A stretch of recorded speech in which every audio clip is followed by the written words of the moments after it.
Assalamualaikum warahmatullahi wabarakatuh. Selamat pagi Mas Arif dan teman-teman sekalian. Semoga sehat-sehat selalu. Pada kesempatan kali ini, saya Jasmine Sakina Zulardi akan mempresentasikan mengenai strategi rancangan penelitian. Sekarang saya akan membahas mengenai triangulasi. Sebenarnya apa sih triangulasi ini? Triangulasi ini merupakan ide bahwa melihat suatu hal dari berbagai sudut pandang bisa meningkatkan keakuratan. Nah, peneliti sosial ini menggunakan beberapa jenis triangulasi. Yang pertama ada triangulasi ukuran. Sebagai contoh, misalnya kita ingin mempelajari mengenai kesehatan seseorang. Pertama, kita harus meminta orang untuk menyelesaikan kuesioner dengan jawaban pilihan ganda. Selanjutnya, kita dapat melakukan wawancara terbuka secara informal.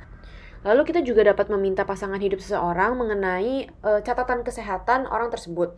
Selanjutnya kita juga bisa mewawancarai dokternya dan bersama-sama memeriksa catatan medis dan hasil tes laboratoriumnya. Dengan ini, kita yakin bahwa kita memiliki gambaran yang akurat yang berkembang dari penggunaan beberapa pengukuran dibandingkan hanya mengandalkan satu pengukuran saja. Lalu yang selanjutnya ada triangulasi pengamat. Di sini peneliti menggunakan beberapa pengamat untuk mengamati objek penelitian. Masing-masing pengamat mungkin melihat dan merekam data yang berbeda.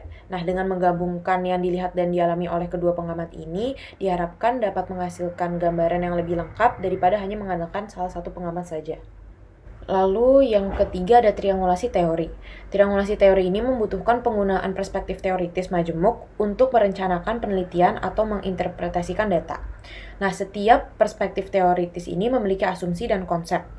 Mereka beroperasi sebagai lensa yang digunakan untuk melihat dunia sosial. Dan yang terakhir ada triangulasi metode. Triangulasi metode ini menggabungkan pendekatan dan data penelitian kualitatif dan juga kuantitatif. Penelitian yang menggunakan keduanya cenderung lebih kaya dan komprehensif.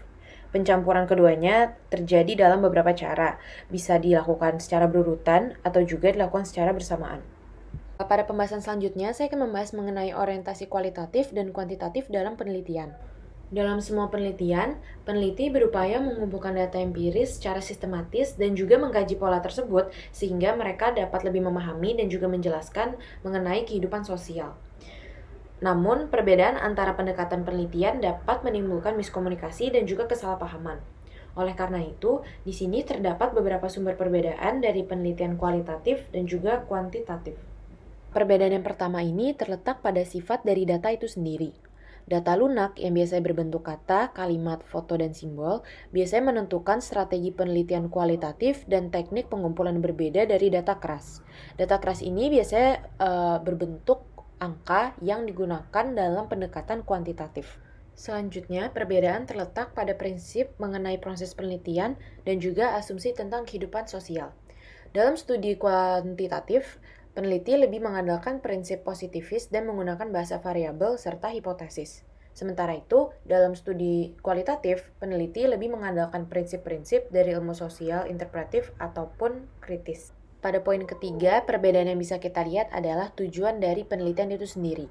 Dalam studi kuantitatif, peneliti biasanya mencoba memverifikasi atau memalsukan hubungan serta hipotesis yang sudah ada dalam pikiran mereka. Sementara itu, dalam banyak studi kualitatif, peneliti sering menghasilkan hipotesis baru dan mendeskripsikan detail mekanisme penyebab atau proses untuk serangkaian kasus yang sempit. Dan yang terakhir, masing-masing memiliki logika dan jalur yang berbeda dalam melakukan penelitian. Dalam studi kuantitatif, peneliti menggunakan logika yang sistematis serta mengikuti jalur penelitian linear. Sementara itu, dalam studi kualitatif, logika muncul dari praktik yang sedang berlangsung dan peneliti mengikuti jalur penelitian non-linear.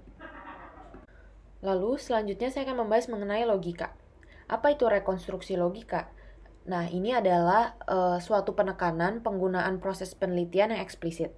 Rekonstruksi logika ini telah direka ulang atau bisa dikatakan dikemukakan kembali dari berbagai perincian yang berantakan ketika melakukan penelitian kehidupan nyata menjadi serangkaian tahapan yang ideal dan juga formal dengan praktik standar serta prinsip, istilah, dan aturan yang konsisten. Berbeda halnya dengan logika dalam praktik. Logika dalam praktik ini bersifat berantakan dan lebih dekat dengan praktik konkret dalam melakukan penelitian. Logika dalam praktik ini meliputi nasihat yang berasal dari kegiatan praktis, melakukan studi kehidupan nyata spesifik lebih dari serangkaian aturan yang dikemukakan kembali dan ideal. Nah, logika yang direkonstruksi ini merupakan karakteristik dari penelitian kuantitatif. Namun, logika dalam praktik merupakan karakteristik dari penelitian kualitatif. Pembahasan selanjutnya adalah jalur linear dan non-linear.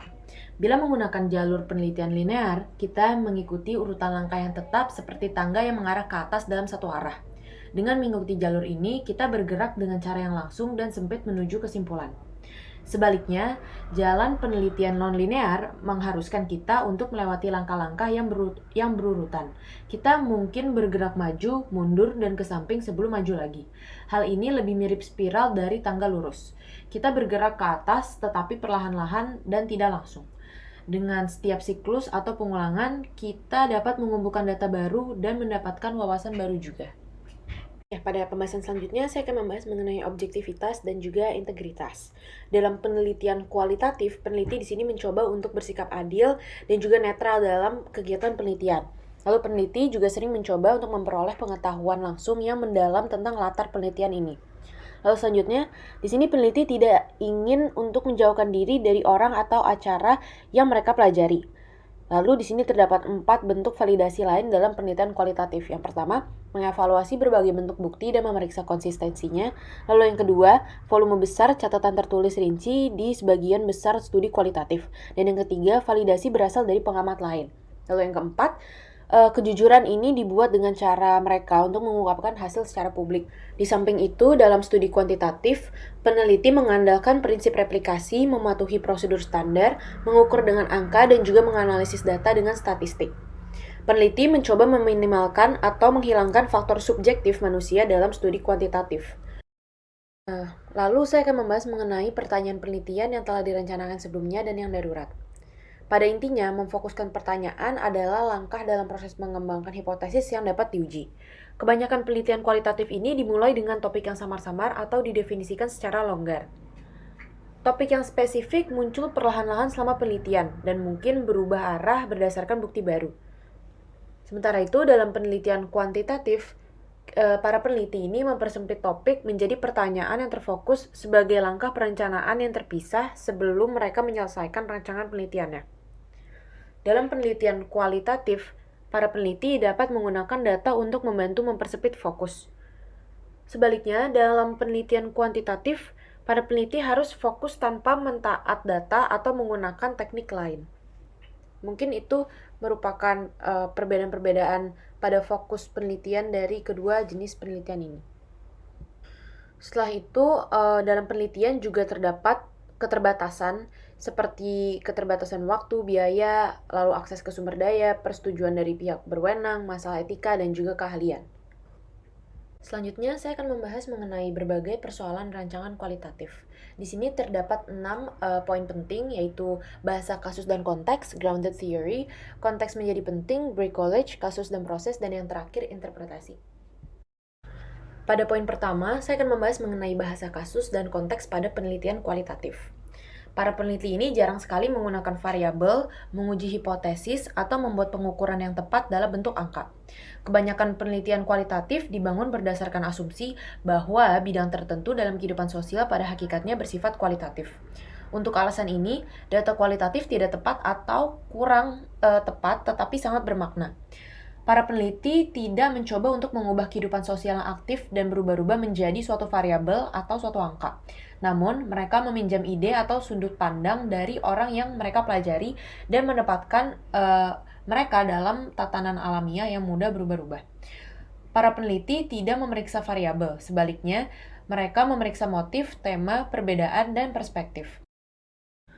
Pada poin selanjutnya ada grounded theory. Nah, grounded theory ini menambah fleksibilitas dan memungkinkan data dan teori untuk terus berinteraksi. Proses ini juga membantu para peneliti untuk tetap terbuka terhadap hasil yang tak terduga.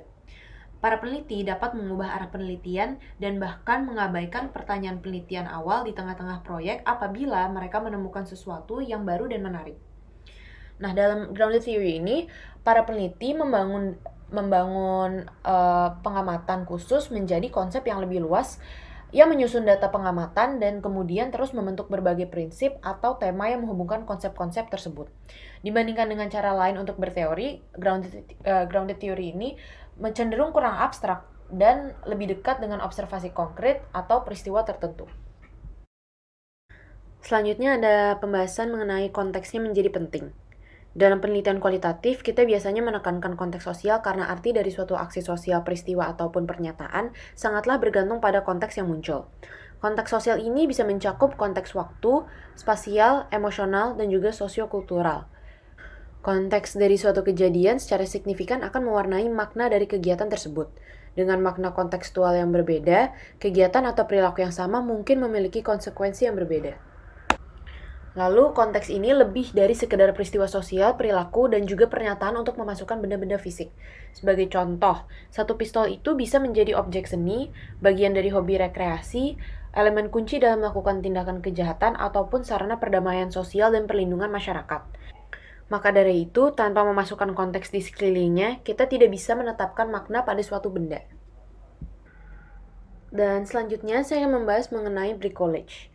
Teknik bricolage merupakan suatu teknik yang melibatkan bekerja dengan tangan dan juga menggabungkan segala macam benda dengan cara yang praktis, terampil, dan juga kreatif untuk menyelesaikan suatu tugas. Nah, studi kualitatif ini menggunakan berbagai keterampilan, bahan, dan juga pendekatan sewaktu-waktu diperlukan. Hal ini biasanya terjadi ketika kita tidak mampu mengantisipasi kebutuhan bagi mereka.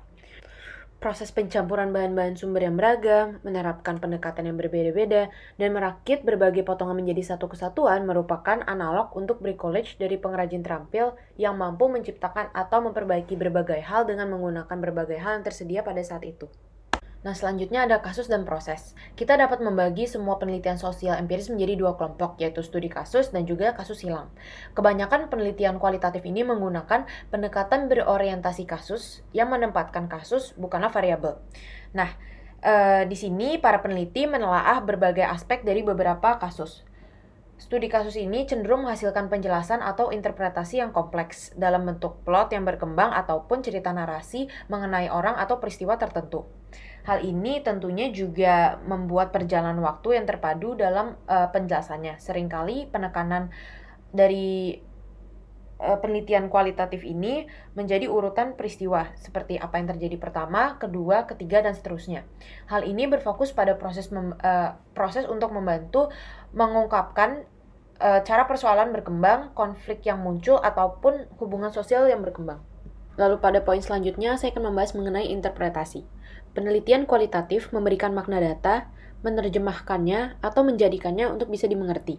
Kita mulai dengan sudut pandang orang yang kita pelajari dan kemudian mencari tahu cara mereka memandang dunia. Kita juga belajar peristiwa, perilaku, dan kegiatan yang berarti bagi mereka. Untuk memulai interpretasi kualitatif, kita harus terlebih dahulu mempelajari makna hal-hal bagi orang-orang yang kita pelajari. Lalu selanjutnya ada tahap interpretasi. Sebagai contoh, orang yang membuat kegiatan sosial biasanya memiliki alasan pribadi atau motif untuk hal-hal yang mereka lakukan. Hal ini merupakan interpretasi urutan pertama. Saat kita menemukan dan merekonstruksi interpretasi urutan pertama, hal itu menjadi interpretasi urutan kedua, karena kita merupakan orang luar yang menemukan apa yang telah terjadi.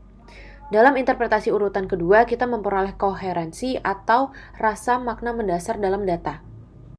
Dan yang terakhir ada interpretasi urutan ketiga. Ini merupakan interpretasi yang dilakukan oleh pembaca laporan penelitian. Baik, pada penjelasan selanjutnya saya akan membahas mengenai berbagai persoalan rancangan kuantitatif nih, yang terdiri dari bahasa variabel dan hipotesis, lalu ada teori dan hipotesis kausal, potensi, error dalam penjelasan kausal, dan yang terakhir dari pertanyaan penelitian ke hipotesis. Kemudian saya akan membahas mengenai bahasa variabel dan hipotesis. Variabel ini harus memiliki dua atau lebih nilai. Sebagai contoh, misalnya jenis kelamin itu juga termasuk variabel. Hal ini dapat berupa salah satu dari dua nilai, yaitu laki-laki atau perempuan. Atau status perkawinan. Status perkawinan ini juga termasuk variabel. Karena status perkawinan ini bisa mencakup lajang, bercerai, janda atau duda, maupun yang menikah. Lalu ada atribut atau kategori variabel. Ini sangatlah rancu ya antara atribut dan juga variabel, tetapi di sini juga terdapat perbedaan yang lumayan signifikan. Sebagai contoh, misalnya perampokan. Perampokan ini bukan termasuk ke dalam variabel, tetapi perampokan ini masuk ke dalam atribut dari tipe variabel kejahatan. Jumlah perampokan, tingkat perampokan, jumlah yang diambil selama perampokan, dan jenis perampokan itu semuanya merupakan variabel karena mereka bervariasi atau memiliki rentang nilai. Jenis variabel ini ada 3. Yang pertama ada variabel bebas atau yang biasa disebut sebagai variabel independen. Variabel ini memberikan efek atau hasil terhadap variabel terikat. Nah, variabel terikat ini biasanya dinamakan sebagai variabel dependen. Nah, variabel dependen ini merupakan variabel efek atau hasil yang disebabkan oleh variabel bebas. Dan yang ketiga ada variabel sela atau intervensi. Nah, variabel sela ini muncul dalam hubungan kausal yang lebih kompleks. Variabel sela ini berasal dari variabel independen dan dependen. Variabel ini membantu memperlihatkan tautan atau keterhubungan ataupun mekanisme di antara kedua variabel ini. Baik, selanjutnya saya akan membahas mengenai teori dan hipotesis kausal. Nah, hipotesis kausal ini merupakan proporsi untuk diuji atau pernyataan sementara dari hubungan antara dua variabel.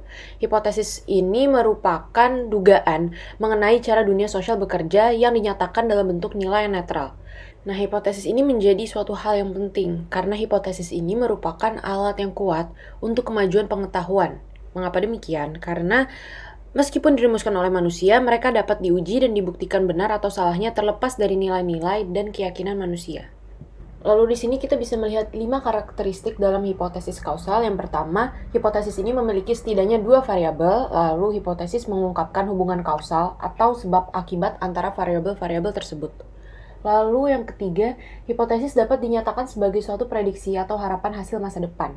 Lalu poin keempat, hipotesis secara logis terkait dengan pertanyaan penelitian dan juga teori. Dan yang terakhir, hipotesis dapat diputarbalikan. Maksudnya apa? Yaitu hipotesis ini bisa diuji terhadap bukti empiris dan terlihat benar atau salahnya. Lalu dalam penelitian ilmiah, kita diharuskan untuk menghindari penggunaan kata terbukti ketika berbicara tentang pengujian hipotesis.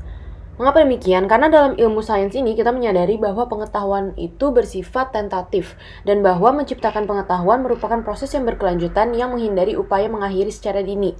Nah, di sini kata bukti itu dapat menyeratkan finalitas, kepastian yang mutlak, atau juga sesuatu yang tidak perlu penyelidikan lebih lanjut. Oleh karena itu, kita tidak boleh menggunakan kata terbukti dalam pembuatan hipotesis. Untuk menguji dan menyempurnakan hipotesis, peneliti biasanya melakukan eksperimen krusial.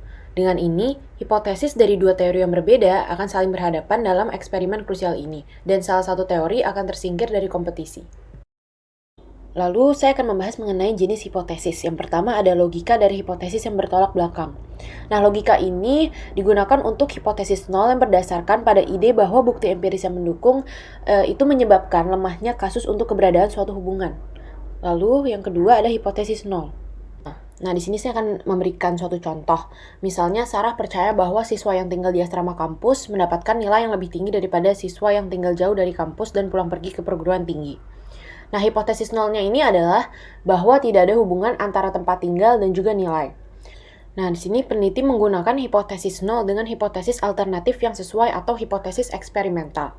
Hipotesis alternatif mengatakan bahwa terdapat keterkaitan di sini. Hipotesis alternatif Sarah adalah bahwa siswa yang tinggal di kampus memiliki efek positif terhadap nilai.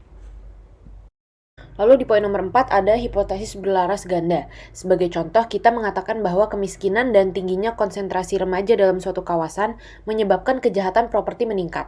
Hal ini termasuk berlaras ganda. Kami mungkin memaknai salah satu dari dua hal, yaitu yang pertama bahwa kemiskinan atau tingginya konsentrasi remaja menyebabkan kejahatan properti. Atau yang kedua, bahwa hanya kombinasi dari kemiskinan dengan tingginya konsentrasi remaja menyebabkan kejahatan properti. Yang pertama ada spuriousness. Ini terjadi ketika dua variabel berhubungan ternyata tidak terkait secara kausal karena faktor ketiga yang tidak terlihat menjadi penyebab nyatanya. Lalu selanjutnya ada teleologi. Nah, teleologi ini merupakan suatu galat dalam penjelasan dengan hubungan kausal secara empiris yang tidak dapat diuji karena faktor kausalnya itu tidak datang lebih awal dibandingkan hasilnya, atau karena faktor kausalnya itu merupakan kekuatan umum yang samar-samar dan tidak dapat diukur secara empiris. Teleologi ini melanggar persyaratan urutan sementara dalam kausalitas, karena di sini tidak ada variabel independen yang benar karena faktor penyebabnya itu sangat samar, jauh, dan juga tidak terlihat. Sebagai contoh, misalnya ada pernyataan, karena Amerika Serikat ditakdirkan menjadi kekuatan utama dunia, kita mendapati ribuan imigran memasuki perbatasan barat selama awal abad ke-19. Kata takdir ini seperti istilah dalam rencana Tuhan, sehingga tidak dapat diamati dalam hubungan kausal. Kemudian ada reduksionisme. Nah, galat ini terjadi pada penjelasan peristiwa aras makro yang menggunakan bukti tentang individu tertentu. Hal ini juga terjadi ketika seseorang mengamati suatu unit analisis yang lebih rendah atau terpisah, tetapi membuat pernyataan tentang operasi yang lebih tinggi atau teragregasi. Dan yang keempat ada kekeliruan ekologis. Ini mirip-mirip ya dengan reduksionisme yang sebelumnya sudah dibahas. Akan tetapi kekeliruan ini terjadi ketika kita mengumpulkan data pada unit analisis yang lebih tinggi atau gabungan, tetapi ingin mengatakan sesuatu mengenai unit yang lebih rendah atau yang terpisah. Hal ini termasuk ke dalam kekeliruan, karena hal yang terjadi dalam suatu unit itu tidak selalu berlaku untuk unit analisis yang berbeda. Jadi, ketika mengumpulkan data untuk agregat besar, misalnya untuk organisasi atau untuk seluruh negara, dan menarik kesimpulan tentang perilaku individu dari data-data tersebut, kita menciptakan suatu kekeliruan ekologis. Dan yang terakhir ada tautologi. Ini merupakan bentuk penalaran yang melingkar. Sebagai contoh, misalnya terdapat pernyataan bahwa Sally adalah seorang konservatif karena ia percaya bahwa peraturan harus berkurang. Hal ini tampaknya menjadi pernyataan yang kausal, tetapi sebenarnya tidak. Serangkaian sikap itu adalah alasan untuk melabelkan Sally sebagai seorang yang konservatif. Tetapi sikap tersebut tidak dapat menjadi penyebab konservatismenya Sally. Sikapnya termasuk konservatif. Jadi pernyataan tersebut benar berdasarkan definisi, akan tetapi salah berdasarkan logika. Dan yang terakhir ada dari pertanyaan penelitian ke hipotesis. Nah, pertanyaan penelitian yang baik itu adalah pertanyaan yang memiliki hipotesis yang tertanam di dalamnya. Lalu, hipotesis ini merupakan jawaban sementara terhadap pertanyaan penelitian. Dan poin terakhir, proses merumuskan pertanyaan penelitian dan hipotesis merupakan proses interaktif. Jadi, dari pertanyaan penelitian itu juga bisa menghasilkan suatu hipotesis. Proses ini bukan merupakan proses yang pasif ya, maaf. Ini merupakan proses yang aktif. Saya kira cukup untuk pembahasan bab 6 hari ini. Mohon maaf jika terdapat banyak salah kata dan terima kasih sebesar-besarnya atas perhatiannya. Wassalamualaikum warahmatullahi wabarakatuh.